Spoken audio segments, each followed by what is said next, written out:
Fiona, lumaki na. To, sabi ni M.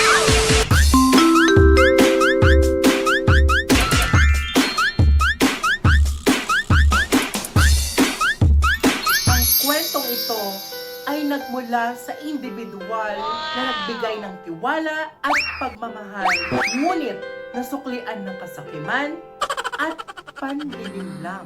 Pinamagatang It Takes CEO and Secretary. Bago ko po simulan ang kwentong ito, gusto ko po munang ipakilala ang aking sarili. Ako po si Baby, ang nag-iisang baby ng aking asawang itago na lang natin sa letrang M. Hindi ko naman maitatanggi na talagang si M ang nagbibigay ng palustos sa pangangailangan ng aming pamilya. Minsan ngay talagang isinakay pa ako sa likod para makanood ng Coldplay concert. Isa kasi siyang engineer sa isang kilalang construction company na hindi ko na lang babanggitin ang pangalan. Parang confidential fund. Going back to Honolulu, ito na nga ang unang plot twist. Ang aking mister ang napili bilang kapalit ng CEO ng kaniyang ama sa kanilang apat na magkakapatid matapos niyang pumalang. Alam ko na may karapatan ng aking asawa na maging tagapamuno ng kumpanya dahil siya ang nakapag-aral sa Oxford, America. Sabi nga sa akin ng mga kapatid niya ay peki lang daw. Pero bakit ko naman sila paniniwalaan? Totoo nga yun! Dahil nga sa mga pagbabago na hindi na namin madalas makasama ang aking mister dahil sa halos hindi na siya umuwi sa bahay, ay nagdesisyon na ako na puntahan siya sa kanilang opisina at doon ko nalaman ang second plot twist. Pagpasok ko pa lang sa opisina, talagang takang-taka ko dahil tumambad sa akin ang pawisan ng mga empleyado dahil sa sirang aircon at electric fan, siksikan at sardinas na sitwasyon ng kanilang mga pwesto. Lumapit na muna ako sa isa sa mga staff para tanungin kung nasaan ang aking mister. Tinuro nila sa akin ang daan papunta sa kanilang opisina. Noong mga panahon na iyon, Inday, hindi ko alam kung anong naramdaman ko.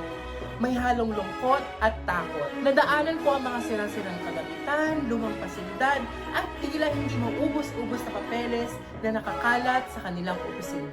Matapos ngang tumaas ang aking makalabalahibong paglalakbay pumunta sa opisina ng aking mister, ay nasagi ko ang isang babae. Ang nakakapagtaka, noong pumasok siya, biglang nagbulong-bulungan ang mga staff. Mayroon na namang daw silang kababalaghan na gagawin. Nagkaroon ako ng kutob, kaya naman agaran akong lumipat sa bandang pintuan.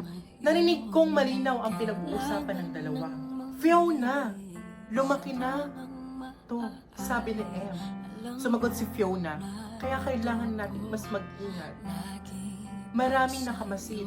Aba, tama nga sila. Maraming nakamasid at isa ako doon. Kahit anong pag-iingat nila ay mahugulit din sila. Kumulo na nga ang aking dugo nung marinig kong sinabi ng mister ko na ipapasok ka na to. Bago pa man matuloy ang kababalaghan, ay sinugod ko na sila sa loob. Nang pumasok ako, ang tumumbad sa akin ay isang lamesa ng puno ng pera. Habang ako ay puno ng emosyon, ay napaisip ko rin na nakakapagtaka kung tutuusin dahil kung ikukumpara ko sa lagay ng kanilang opisina, hindi ko nararamdaman na may pera pala silang gano'n karami. Nagpaliwanag aking mister at nangatwiran na wala silang ginagawang masamang dalawa. Hindi man daw sila nangangaliwa at wala silang relasyon ni Fiona. Patuloy na pinapaliwanag sa akin ng aking asawa na para sa akin at para sa aming mga anak na kaniyang ginagawa ay galing sa dugo at pawis ng kaniyang empleyado. Na sa bawat alahas at bag na kaniyang binibili sa akin, bawas ito sa sweldo ng mga empleyado. Na sa tuwing nagja-Jollibee kami ng mga anak niya, may anak siyang empleyado na hindi nakakain. Kaya naman ipinaliwanag ko rin sa aking asawa na hindi man ako niloko at sinamay niya ang mga tulad kong ina at asawa. At sapat yon para maunawaan na hindi siya magiging mabuting ama sa aking mga anak. Kaya grabe ang kwento ni Baby Heihei, mga inday. Diba, nakita naman natin sa kwento niya na para bang sa tingin niya, hindi na siya mahuhuli ng asawa niya sa pangloloko sa anak at asawa. Dahil nga, diba, sabi nga natin, masyado tayong binibilog-bilog masyado. Pero at the end of the day is malalaman din natin ang katotohanan na parang nangyayari sa ngayon sa ating mundo, ay sa ating Pilipinas, na grabe yung pangloloko sa atin ng mga politician. And then at the end of the day, syempre, unti-unti na natin nalaman. Kaya naman mga inday, gusto ko rin tanungin ang ating mga viewers, hahayaan na lang ba natin maging leader ang mga tulad ng Mr. Ko, naghahaman at sa kapangyarihan? Letter B, ituloy ang impeachment at patalsikin sa trabaho tulad nila M, na para bang M is for the magnanakaw? Or letter C, Regine Velasquez? Kaya naman ano ang sagot nyo? Comment section.